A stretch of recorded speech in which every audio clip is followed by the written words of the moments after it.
Hi guys, I'm Rum and welcome back to another lesson. But before we get started, if you are new here, please subscribe to my YouTube channel. And statements are similar. I like tea and coffee. But two opposite ideas. I like tea but I don't like coffee.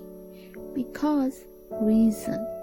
She doesn't go to school because she's sick. Used to express choices. Do you prefer tea or coffee? So, link's cause and result. He was thirsty, so he drank some water. Without conjunction, you would be forced to express every complex idea in a series of short, simplistic sentences. I like cooking, I like eating, I don't like washing dishes afterward. Correct, I like cooking and eating, but I don't like washing dishes afterward.